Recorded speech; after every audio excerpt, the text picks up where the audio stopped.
116 deaths linked to the virus since January. So far, some 200,000 vaccine doses have been delivered to the DRC by the European Union, along with about 50,000 from the United States. Mpox, previously known as monkeypox, is caused by a virus transmitted to humans by infected animals, but can also be passed from human to human through close physical contact. WHO's pre-qualification listing is used to evaluate the quality, safety, and efficacy of medical products like vaccines, paving the way for the United Nations and other international agencies to procure them. The list is also used by lower-income countries without the means to carry out their evaluation to fast-track procurement approvals. The Lagos State government has offered free surgeries for 50 children with limb deformities. Permanent Secretary, Ministry of Health, Dr. Olusegun Ogboye, who disclosed this, says the initiative aims to perform 1,000 free procedures. Health correspondent Aminat Elegushi has more. Here at the Gbagada General Hospital is where children with limbs deformity benefited free surgeries sponsored by the Lagos State government. Permanent Secretary, Lagos State Ministry of Health, Dr. Olusegun Ogboye, who visited the beneficiaries, said the intervention is to reduce the physical and emotional burden on affected children and their families. So what we do is we collect lists from all our health facilities on people that have these lower limb deformities and are requiring surgery, and then we invite them for screening. At the screening point, we determine which patients will benefit from a one-day procedure, and then which ones we might not be able to do in a quick procedure like this. And then the ones that meet those basic requirements, we then do their blood work, and if the blood work shows that they're fit for surgery, then they move to the next level, which is the actual surgery, which is what we're doing today. What we're looking at doing is over the next 3 years to do about 1,000 of these patients, and we're doing 50 in this batch today. And I just must point out that for some people it's one limb we're doing, for some people it's 2 limbs that we're doing. It's really people with deformities of the lower limb. I think the easiest way I could describe it to the public is people with bow legs that are beyond normal, is to help to try and straighten it. And then people with what they call club foot as well, to be able to try and straighten it so that their disability is completely eradicated or minimized in the process. Coordinator of the Free Limb Deformity Corrective Surgery Program, Dr. Tolulope Ajomale, emphasized the various benefits of the procedure. So we decided as a state that it is important for us to create more channels for people to be able to access care. And we know how that today more opportunities that can be created for people, the better for them. And because we're also looking at the long-term impact of this. If you have someone who has a lower limb deformity and can't, because of the excessive pain they have to deal with, some of them can't attend school because of some of these issues. Imagine the impact of correcting a lot of these issues and then sending them back to school and then correcting a lot of the ambitions that they can have for the future. And the impact can be impactful and long-term. In addition to surgery, beneficiaries were provided with physiotherapy, nutrition counseling, health education, and assistive mobility devices to ensure a comprehensive recovery. Aminat Elegushi, LTV News. The federal government, in partnership with UNICEF, is seeking more private sector collaboration to end open defecation by 2025. This was the focus at the Forum on Private Sector Consultation for Open Defecation for Nigeria held in Lagos. Correspondent Omowumi Okewu reports. Nigeria in 2018 declared a state of emergency in the water, sanitation and hygiene sector and officially launched the nationwide Clean Nigeria Use the Toilet campaign, followed by the development of a national roadmap to achieve an open defecation-free Nigeria by 2025.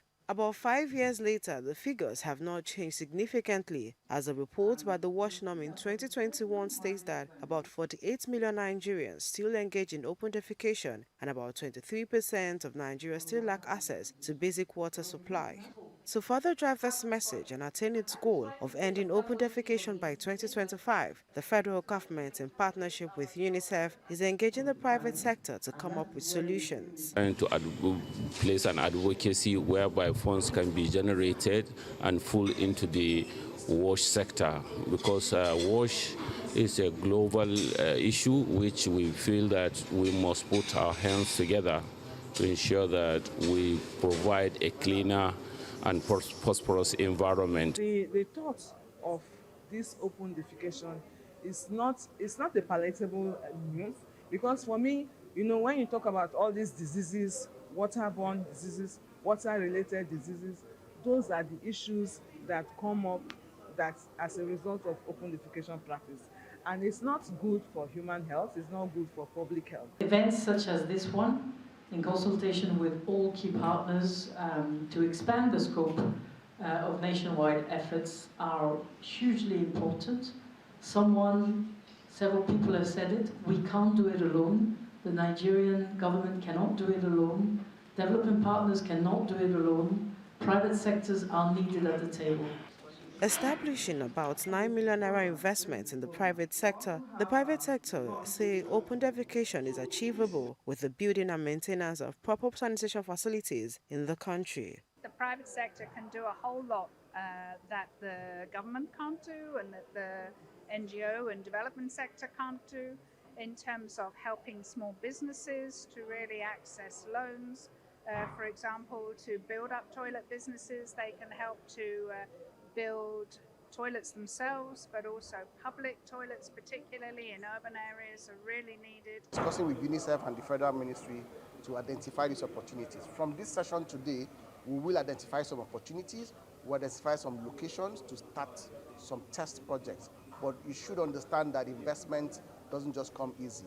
Part of the discussion today is to identify the barriers. While the federal government has declared a substantial progress in its mission to eliminate open defecation, it is expected that this partnership with the private sector will further help implement the Clean Nigeria Use the Toilet campaign and end open defecation by 2025.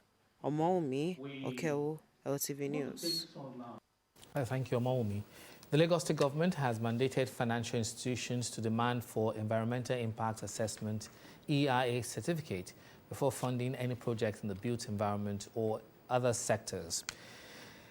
The workshop, organized by the Ministry of the Environment and Water Resources with the theme Embracing Environmental and Social Impact as a Critical Management and Sustainable Tool, highlights the impact of EIA on sustainable development. Olatunji Yusuf has more. This one-day sensitization for financial institutions and professional bodies draws attention to the vital role the Environment Impact Assessment Certification plays before a major project is embarked on in the state. Environmental impact assessment, whether the project will be good for the area. If it's not going to be good for the area, then we'll put a stop to it. They'll do other things on the land. Then we'll screen and do the necessary things so that the lives of people, the health inequities and other things will not be affected. At this workshop, professionals from both private and public financial sectors were sensitized on requirements and procedures of EIAs, describing it as a tool that guides developmental projects. Now, we are saying that we have in place law, the EIA Act, as well as what we call EIA procedural guidelines, which mandate every developer to ensure that it considers the negative effects of its upcoming development on the environment, on the air, on the land, on the water. And we are involving banks because we do know that almost all projects seek financial support. Any major development, it could be industrial facility, it could be construction work, it could be you building infrastructure, bridges and all the roads and all the rest. It does not apply to only the private sector, it applies to both public and private sector. It is a pre-project requirement. You must have done it and get approval before you commence the project. Because if you have commenced the project before starting it, it is a violation in itself. Engaged in a very interactive session, participants agreed on the importance of this document, saying they are partners in progress with the Lagos State government as this will reduce and mitigate environmental disasters. A responsible financial institution, you will be able to know the environmental and social risk implication. It assures the return of the loan that you have granted and also the return of the returns of that's the interest on the loan that you are granting. When that particular project is put in place, and you can imagine when issues that could arise from the particular development that be properly planned for, then this will definitely have a positive impact. Will make ease of doing business in Lagos better. Will also, stem the tide of building collapse in Lagos. According to experts, the EIA ensures potential impacts of a proposed project are identified and measures for mitigation profiled before the commencement of any projects. Olatudo Yusuf, LTV News. Thank you, Tundo. Governor Babajide Sanwo-Olu says it is important for the private sector, key stakeholders, to continue to work with the government to build a resilient and sustainable Lagos that will stand as a model for cities around the world. He said this at the inaugural Lagos Sustainability Summit 2024, organized by the Office of Sustainable Development Goals, themed Building a Resilient and Sustainable Lagos. Our correspondent Olubukola Akinkolosho has the details. The Lagos State Safety Commission and the Lagos State Environmental Protection Agency, LASEPA, to build a more resilient state. Sustainability is the practice of meeting today's needs without compromising the future generations' ability to meet their own needs. Therefore, the OSDG's execution strategy is and will remain characteristically innovative. We have no choice but to be innovative, inclusive, and practical. Governor Babajide Sanwo-Olu, represented by his deputy, Dr. Obafemi Amzat, says such collaborations will build systems and infrastructure that will enable Lagos evolve as a truly sustainable state. Sustainability is not just about the environment. It is also about creating a city that works for every one of us, so that the future we envision for Lagos is one where no one is left behind. Our city planning must address all needs of residents, urban, rural alike, and consider the cross-sectional impact of our policy. I can assure you that we are dedicated to creating public spaces and services that promote social interaction, safety, and inclusivity. He assures that government will not relent in working towards achieving a sustainable city. Our collective response to climate change, poverty, and inequality will shape the future of Lagos, Nigeria, and the world. Now is the time for bold, visionary thinking. We must seize the challenge and the chance to build a Lagos that is resilient, inclusive, and globally competitive. We must embrace solutions that not only grow our economy, but also protect our environment and uplift our people. Now, the question is, can Nigeria achieve the Sustainable Development Goals by 2030? The journey to actualizing the 17 SDGs is still very far. Research has shown that most jurisdictions, most countries of the world are very far behind and are likely to miss the target. It's the same thing that happened with the Millennium Development Goals. But what we can't say, and what is also a truth, is that Lagos State has made more progress than any other subnational in Nigeria. The Lagos Carbon Registry was launched during the summit. It is an official portal where people can document information about carbon emission in order to achieve net zero. Olubukola Akinkolosho, LTV News. The Lagos State Commissioner for Transportation, Oluwaseun Oshiyemi, has announced 6 locations where vehicles owners can get free conversion of their vehicles to compressed natural gas. According to him, the conversion will begin today, Friday, September 13, from 3 p.m. to 6 p.m. at the designated location as part of Operation First Come, First Serve. The first 50 vehicles passing inspection at locations will get 3 CNG conversion kits.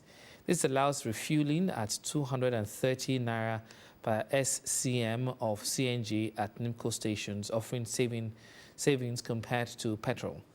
Oshiemi also, who disclosed this via his official X account, says the development is through the Presidential Compressed Natural Gas Initiative. He urges Lagos residents to benefit from this opportunity for cleaner energy and cost saving. Meanwhile, the Lagos State government has announced that traffic will be diverted away from Eko Bridge to facilitate emergency repairs by the Federal Ministry of Works.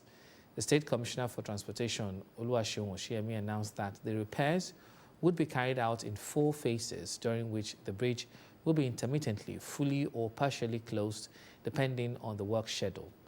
The exercise is scheduled to commence next week, Monday, September 16, and will last for 18 weeks. Precisely, Eko Bridge will reopen in the second week of February 2025. The Commissioner assured that Lagos State Traffic Management Authority officers will be deployed to the rehabilitation areas and alternative routes to minimize travel delays and inconveniences. Still ahead. Central Bank of Nigeria directs service providers to commence point-of-sale transaction tracking. That's in a moment. Do stay with us.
Welcome back. The Central Bank of Nigeria has directed banks and other financial institutions to submit monthly reports on point-of-sale transactions.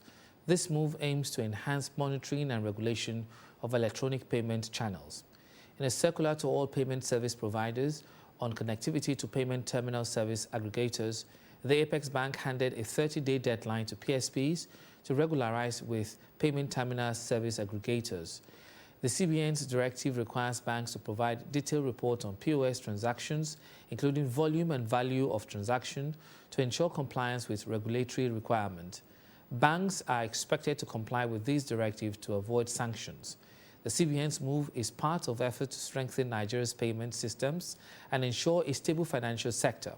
Also, the returns are expected to be submitted to the Director of Payment Service System Management Department not later than 7 days after the end of each month. Now, the Lagos State House of Assembly Committee on Local Government Administration, Chieftaincy Affairs and Rural Development has begun its routine oversight on the activities of local government areas. The exercise is to ensure that public funds are effectively and judiciously expended. Olatunde Yusuf has details in this report. The committee paid a walking visit to Ifakojaye local government, Ojodu and Ojokoro local council development areas. The visit, according to the chairman, House Committee on Local Government Administration, Chieftaincy Affairs and Rural Development, Honorable Gani Usoni, is an opportunity to familiarize with the local councils, inspect and discuss on progress achieved on different projects embarked on by the councils, and also talk about other challenges. At each of the councils visited, the committee chairman, Honorable Gani Usoni, speak on projects, commending the chairman and pointing out areas of improvement. We've seen a lot of projects, being done by the chairman of the Ojokoro SCDA. If you go by records, we've been able to see about 40 roads completed and delivered by the chairman. This is what we are preaching, that we can use sports to generate a lot of economic activities, employment and all that. So if you have a gym here, where you can be doing boxing or wrestling or what have you, aside from footballing, we'll be making maximum use of this facility. So I just enjoined the chairman to give it a harder look, the aspect of creating a gym. There are a lot of things that are in the pipeline, which, when it manifests, it will be very, very beneficial to the people of Ojodu. Like a mini stadium is coming up, where you have a recreation center, you have a gymnastic center, the football pitch, and all whatnot. Submitting papers and just watching budgets is not enough. But us going out here, at least we could see physically what they've been doing. And it gives us room to also encourage them, to tell them the shortfalls and areas that the citizens are already talking to us about, that we could also tell them to improve upon. Because since we are also part and parcel of them, we know what people on ground really wanted. It's a testament to the fact that the State House of Assembly is actually helping the local government in making sure they do the rightful thing, and they've been a source of advice to the local government to make sure that we do the right thing at the right time and make sure we use the people's funds properly, judiciously. The routine oversight on the activities of local councils is an exercise carried out to ensure that public funds are effectively and judiciously expended. Olatude Yusuf, LTV News. Global Transport Policy Training Academy, a leading education institution dedicated to delivering high-quality education for global success, has trained officials of Nigerian Security and Civil Defense Corps and Vigilante Group of Nigeria on emotional intelligence and leadership skills. According to the organization's chairman, Segun Musa, the aim is to support government's efforts in prioritizing training and people-oriented security education for effective security policing in Nigeria. We have details by Adekola Hastrop. Nigeria's security sector needs effective policing, considering the state of insecurity and the relationship between the citizens and security personnel. Consequently, training and people-oriented security education will enhance effective community policing for a more secured Nigeria. You look at, do you need to call in a sister organization, okay, that can assist you in making sure that the situation is brought under control? This training on emotional intelligence and leadership skills, facilitated by the Global Transport Policy Training Academy for officials of Nigeria Security and Civil Defense Corps and Vigilante Group of Nigeria, is to equip them with the required knowledge for the task of swiftly responding to crime and other security threats. Please let all of us come together and train these officers. Government can't do it alone, and we are setting the pace, and we believe bigger companies, corporations, and agencies will also come out and begin to train them. They need more training because government can't do it all alone. Being leaders, right, they need to kind of blend their leadership style or styles with the skills of emotional intelligence. That is why our company, sponsored by the chairman of the company, Dr. Segun Musa, has put this together. This is the third series. It's a free training program for paramilitary officers. Training is the copper bottom guarantee for security. So always officers engage in all forms of training in training school, even while on the job. Time are created for officers to be trained. So when we have another opportunity to avail us to know more, or even to know more or repeat what we have learned before, I think is very necessary, and we appreciate it seriously. Chairman Global Transport Policy Training Academy, Segun Musa, says the free workshop intervention series for security institutions in Nigeria is to support government's efforts in bridging the knowledge for efficient community policing.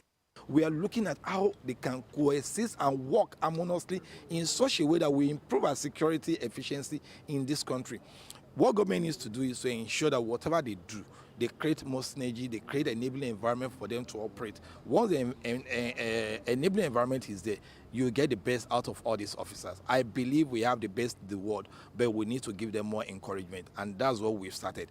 Global Transport Policy Training Academy provides training courses that develop the skills and resources that amplify compelling blueprints designed to position the security and transport sector as a strategy driver for economic growth. Residents of Teachers Quarters, Selewu in Ikorodu, are appealing to the Ikeja Electricity Distribution Company to come to their aid by energizing their transformer for power supply.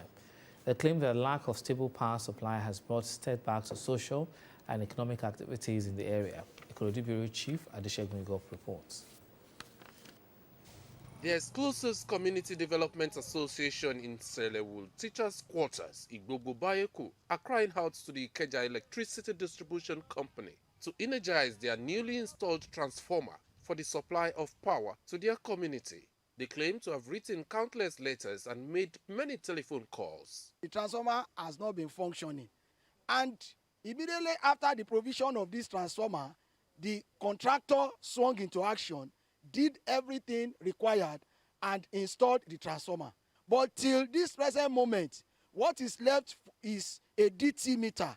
And without the provision of DT meter, a transformer cannot function.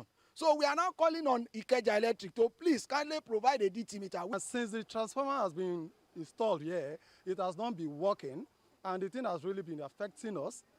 In fact, it has affected me a whole lot, because I mean, going as far as leaving my home, about to go as far as probably a mile to charge my terminal is something worrisome. The transformer has been restored here, it has not been working, and a lot of things is happening in our area. So they are using the opportunity to steal from us, doing everything. So that is why we are outside here now. We are here to protest so that they can help us on our meter to restore the transformer. In peaceful protest, they lament the negative effect of the power outage, adding that the continuous darkness is making residents and business owners unproductive. Lack of electricity has really truncated my efforts, and I'm appealing to Ikeja Electric to please do something about it. I'm a welder, and our work, we need electricity to power it. When there's no lights, there's nowhere we can work. So as a young person, so I'm begging the Ikeja Electricity to please to do along. We do not have light, so we need the light to do and to work. So we know to have customer to do anything. Since last year, earlier June, I paid for prepaid 3-phase, and the prepaid has not been bought till now, 2024. A year and 3 months. Please, I'm pleading for them to give us our prepaid. The transformer was facilitated by the senator representing Lagos East Senatorial District in the National Assembly, Adetokunbo Abiru, after the community had struggled with inadequate power supply over the years. It's an asset that someone gave to us on a platter of gold. So we wouldn't want a situation whereby what we have labored for and someone had taken time to give it to us and we allow it to be revised. And we are appealing to Ikeja Electric as a matter of urgency with immediate effect to please come and install DT meter on this transformer and let it be energized. Electricity supply in any community cannot be overemphasized. The appeal by residents of Teachers Quarters, Selewu, to the Ikeja Electricity Distribution Company is to bring speedy development, reduce crime, and improve standard of living of the people. Adeshegun Igor, LTV News. Thank you, Adeshegun.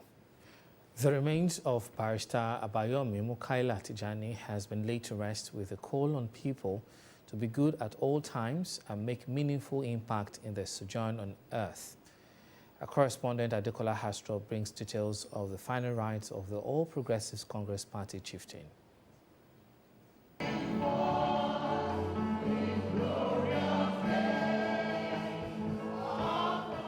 The Lagos Television Blue Roof played host to friends, family, and colleagues who have come to pay their last respect to Barrister Otumba Abayomi Mukaila Tijani, who was until his death a legal practitioner, chieftain of the All Progressives Congress, and a member of the Mandate Movement.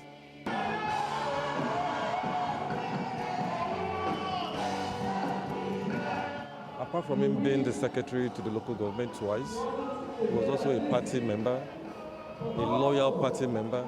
I find it difficult to believe that he's gone. I believe my brother still exists. He's still living, but he's just resting in the bosom of the Lord.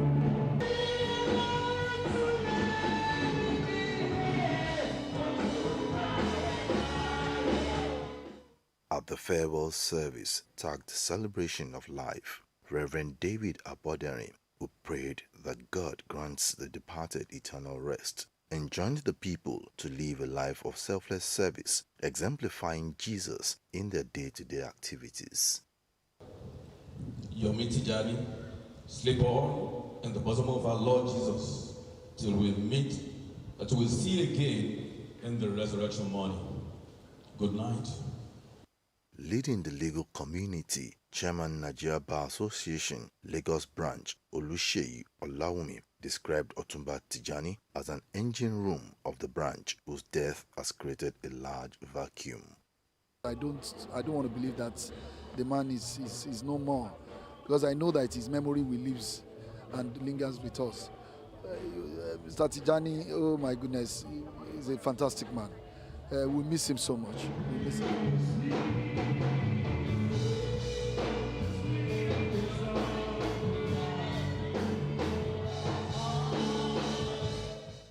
The body was finally interred at Omega Memorial Garden Cemetery after a short exhortation at the graveside.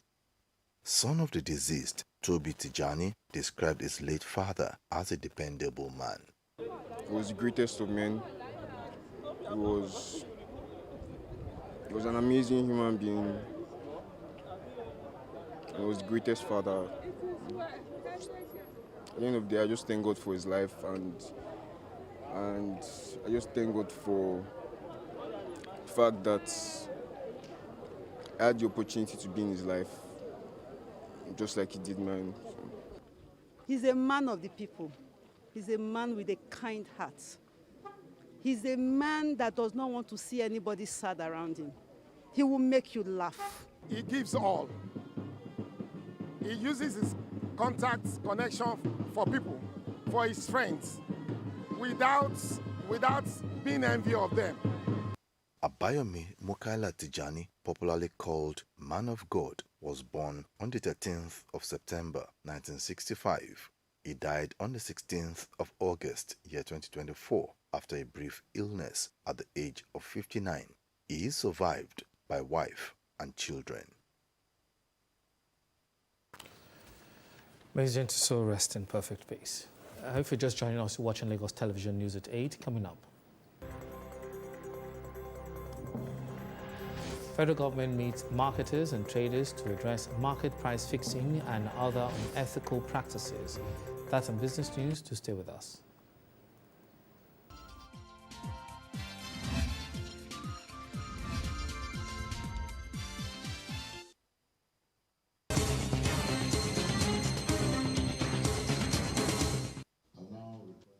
The Lagos Building Investments Company PLC has declared 829 million naira profits before tax for the financial year ended December 2023, representing a growth of over 59% of 522 million naira profit before tax recorded in the previous year ended 2022. Chairman of the board, Akim Oguniran, said this at the 19th annual general meeting of the company held at his office in Lausa, Ikeja. The chairman, while wheeling out the strong performance by the bank despite the unfavorable operating economic environment, adds that the bank maintained a well-structured and diversified balance sheet. Gross earnings increased by 28%, PBT by 59%, and the overall performance was just very positive. And this has been possible due to your support as our shareholders, due to the support of our majority shareholder, the Lagos State government. as stipulated by law in Company of Auditors, its board members, and the Central Bank of Nigeria. Shareholders commend the company for its growth in the year under review as the company moves to rebrand and enhances visibility. But we believe that with the way the company is being managed now, very, very soon, the shareholders will start smiling. So like we have been told in the AGM, that gradually we are getting to erase all the retained earnings and the company will go into profitability very, very soon. As shareholders, it is important that we also give them all the necessary support because we have investment in this company and we must protect it to make sure that we also recoup our interests here. At this age, you must be able to earn your customers' confidence. How do you earn their confidence? They must be able to, at the palm of their finger, every second look at their statement. They can do transfer from at the convenience of even on their bed, So we take this as a priority to ensure that LBRC is fully digitalized, so we can even have our customers from diasporas, Nigerians and diasporas, to be able to invest and key into our future property ambition. We're the official PMI for Lagos State, and if you open your account and you meet all the requirements, you put in your counterpart contribution, you are able to access a home, either through LBIC's partners or through Lagos Homes or through Ministry of Housing or through LSDPC. So there are a lot of opportunities for those who bank with us. Following the resignation of Tobiloba Lawal as the Managing Director, Chief Executive Officer of the company, Olushola Faleye is then appointed as a new Managing Director CEO of the Lagos Building Investment Company PLC. Omomi Okewu, LTV News.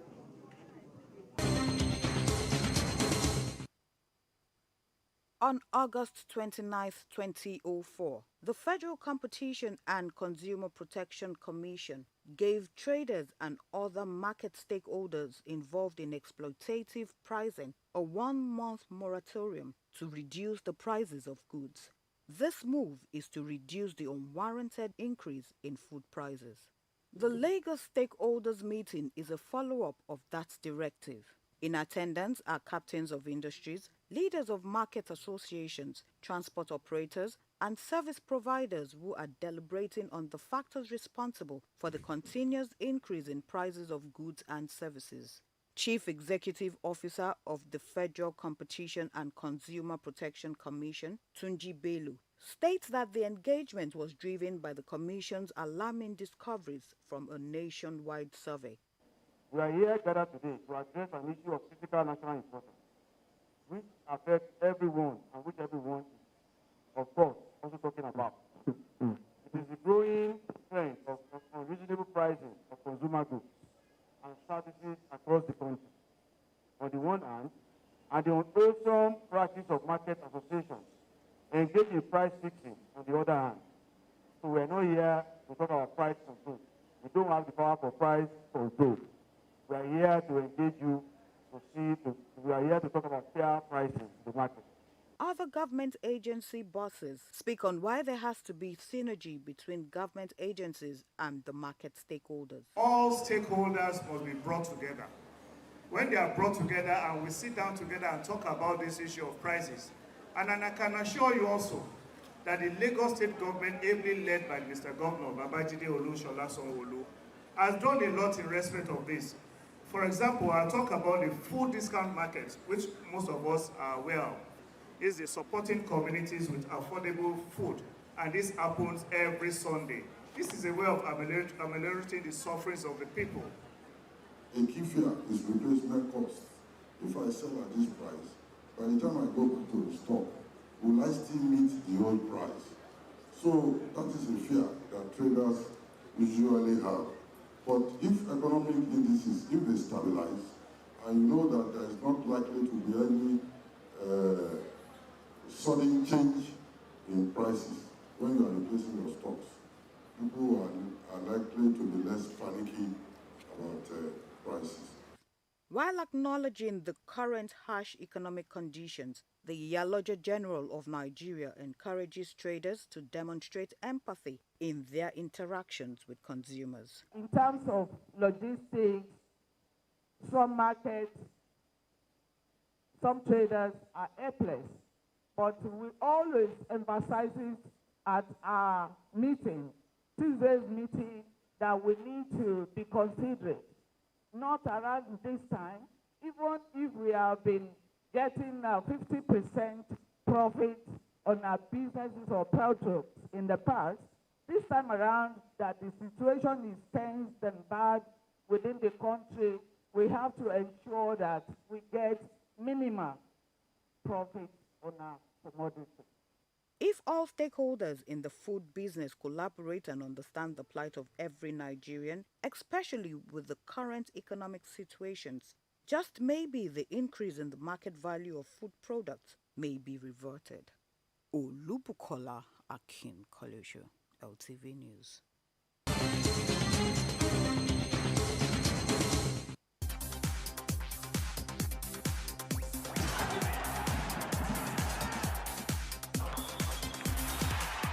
Organizers of Spice 5-a-side Niger Street Soccer Tournament have announced the last 16 teams for the maiden event. The finalists were unveiled at a media party in Lagos on Wednesday. The FA chairman, Alhaji Gafar Lamid, his focus is big on grassroots development.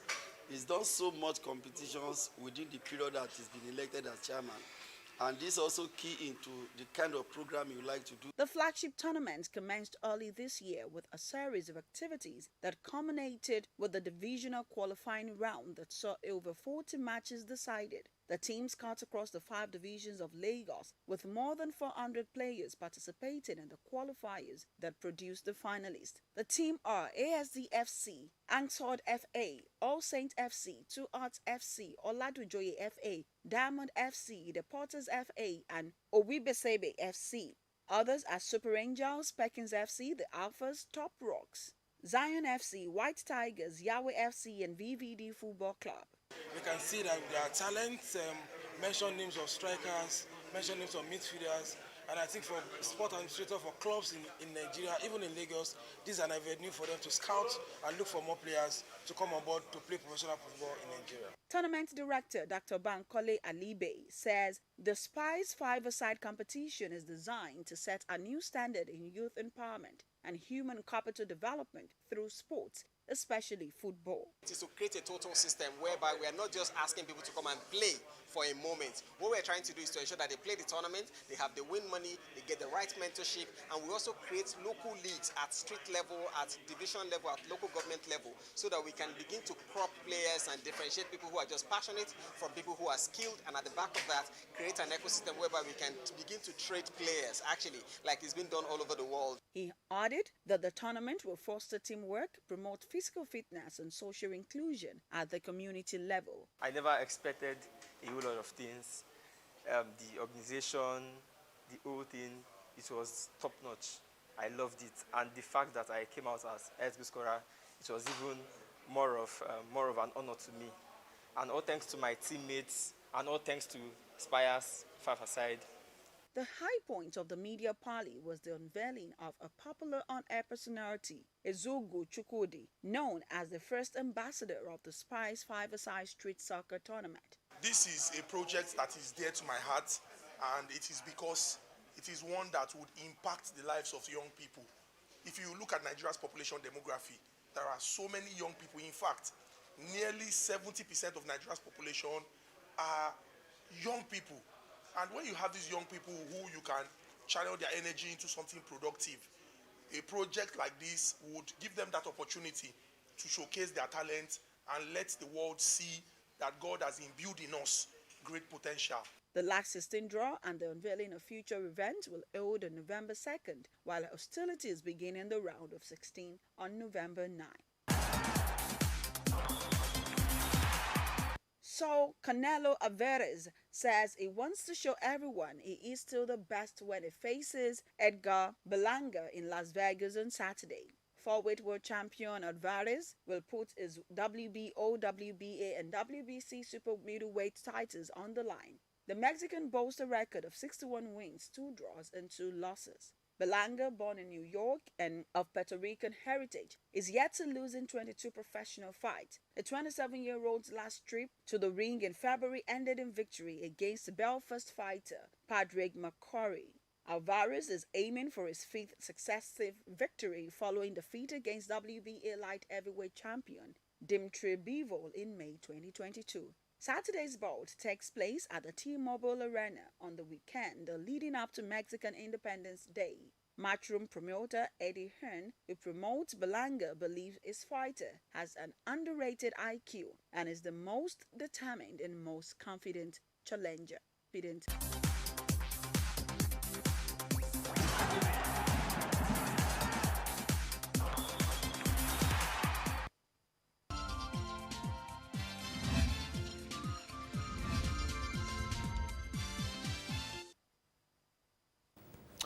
Glad to have you back. On the foreign scene, the UK Foreign Office has called Russian allegations of spying against British diplomats completely baseless. Moscow stripped 6 officials of their accreditation. Meanwhile, UK PM Sir Keir Starmer is in Washington and will meet US President Biden later today. The pair are expected to discuss allowing Ukraine to use long-range weapons inside Russia. President Vladimir Putin has warned the West against such a move, saying it would represent NATO's direct participation in the Ukraine war. Let's take a look at tomorrow's weather forecast.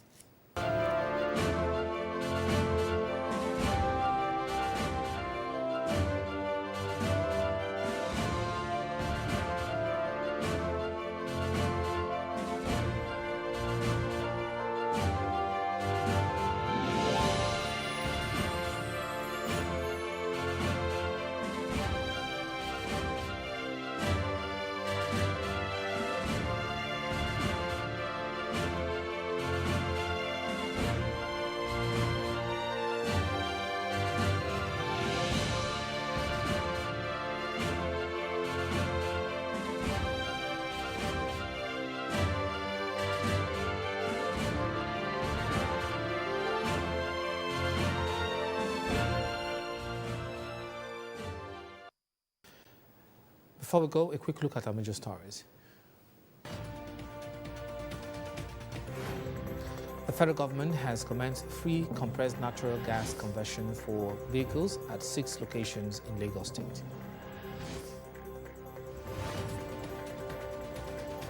The Central Bank of Nigeria has directed service providers to begin tracking of point-of-sales transactions. The World Health Organization has approved the first jab of Mpox vaccine.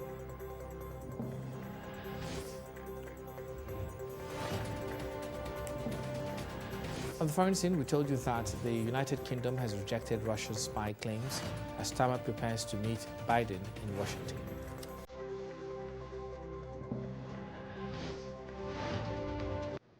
For more news, connect with Lagos Television on these social media platforms.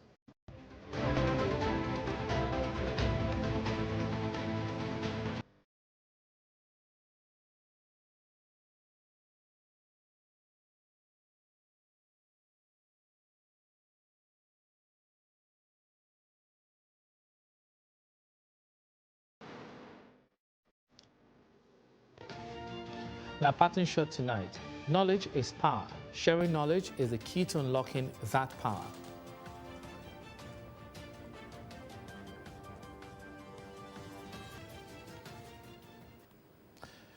Please remember to call Lagos toll-free line 767 or 112 in case of emergencies. I am Joshua Murakinyo. Good night.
It's been a long, long time you've been on the grind. I had to serve you cause you're mine. You're flawless without no makeup. I really hope you have